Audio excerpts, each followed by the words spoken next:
So one of the perks of having a watch YouTube channel is you get to be hands-on with a lot of cool watches. Here's my 10 favorite watches I reviewed in 2023. I should say, before we get started on this, these are in no particular order. I could never order these, they all have such a special place in my heart.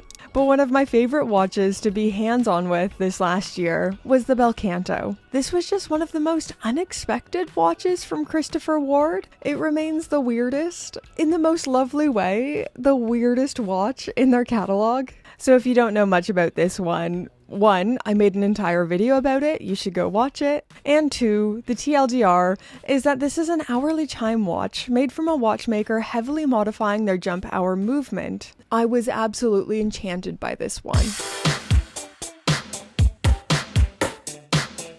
Any self-respecting watch channel has to have an Omega Seamaster Diver 300 video at some point. Mine probably came a little bit later than it should have, given that I'm such a mainstream watch brand lover. I say it in my video and I truly mean it. This is the most interesting dive watch that money can buy. The wave dial, scalloped bezel, the way the lyre lugs flow into the bezel. It is just an objectively beautiful watch, and I get why it's so popular. I'd actually love to do more Seamaster videos for 2024. Haha! The JLC Reverso. Of course, this had to make my list. This is a watch I've had a crush on for a while now, but I hadn't spent actual proper hands-on time with it. And my gorgeous friend Mark was kind enough to lend me his for a little bit longer than he probably should have. I'm usually a Cartier girl. I purchased the tank over the Reverso, but I will buy this one day. Controversially, I think this one has that sporty edge over the tank. It feels sportier, it looks sportier, but still dressy and Art Deco. Plus, you can't tell me this is the most satisfying thing.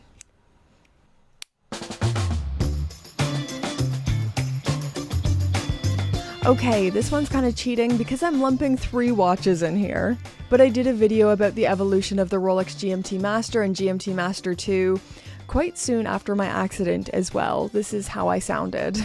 Of the 3 I have in today, I don't technically have any 4-digit references, but my gorgeous fabulous friend Alex was in Bristol for a week and he let me borrow 2 of his 5-digit GMTs. So the 16750, which might as well be a 4-digit GMT, and the 16710. And for me, it just confirmed in my heart that I need a vintage Rolex. Specifically, I've now convinced myself that I need a vintage GMT Master 2 16710. So thank you so much for that looming financial burden, Alex. Now this has to be the most unique and beautiful watch that I've possibly ever reviewed.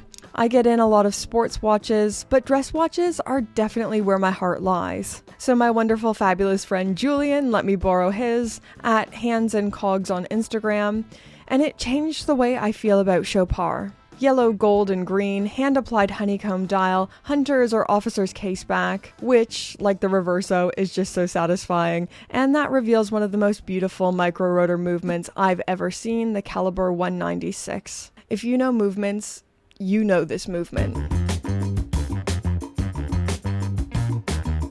The Cartier fangirl, of course, had to put Cartier on this list. One of my favorite watches, full stop, this neo-vintage Cartier Santos Galbet Millennium dial, and to me, this is just Cartier embodied in a watch. Two-tone, beautiful guilloche, and it feels equal parts sporty and chic. This one was also on loan to me from Mark, at Mark's Watches on Instagram, and I have to say, I feel like I'm blessed with the best community, best watch friends ever who let me loan far too many watches. But you guys are amazing. Thank you so much. Okay, yes, this is a watch that I didn't see coming at all. The sophomore album for Studio Underdog, this series 2. So Studio Underdog's thing has always been fun, zany colors packed into their signature chronograph. Until 2023, baby, when they mixed it up, releasing these 4 new watches. If you're a lover of Lume, I mean, look at these. And I was lucky enough that Studio Underdog asked me if I wanted one, to which I replied, hell yeah. So this is my personal one. I got the black dial, and I just think they knocked it out of the park with these. Okay, I've tucked this one near the end because I've only just released this video, but I was so happy to finally review this watch. Seeing this one in the metal only made me fall more in love with it. It's just everything I want from a diver.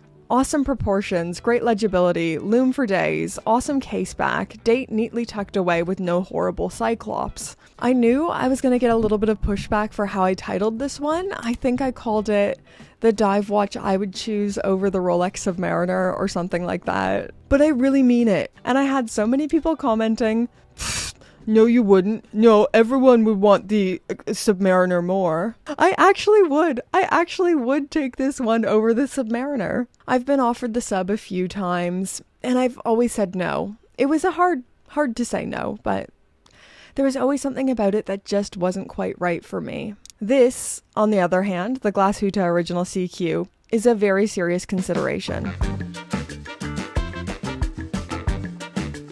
Another Christopher Ward Brittany? Yes. There's no way I could do a roundup of the year without including how massive of a release the 12 was and how much I enjoyed reviewing it. So Christopher Ward first released this integrated bracelet bebe in 40mm in stainless steel and titanium, with the titanium also being COSC certified with the SW300-1 automatic movement. This is huge. An affordable COSC certified integrated bracelet watch. Then, icing on the cake, Christopher Ward released the 36mm variation the very same year, which is actually the watch I'm wearing right now. The 12 is awesome, and this has just been a banner year for Christopher Ward. Okay, I hate ending on a Rolex, and such a Marmite Rolex at that, but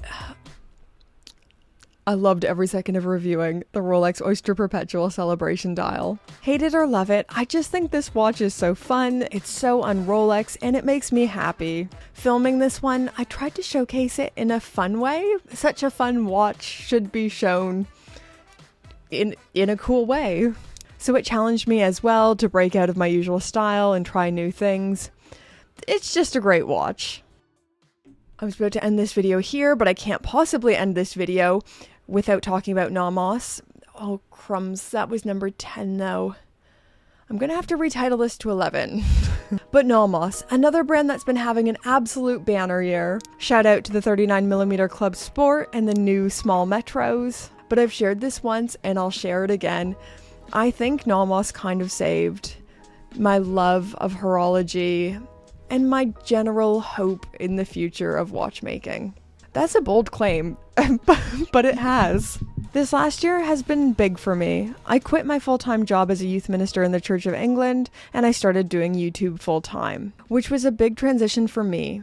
This is what I do full-time. And the more time I've spent in the watch industry and the deeper I've got into it, the more I've uncovered things and attitudes that I find quite yucky. And I was starting to lose it. I was starting to lose the juice and the love of watches. But in September, I went to Glashutte and I went to the Nomos watchmaking facilities where they make their own movements.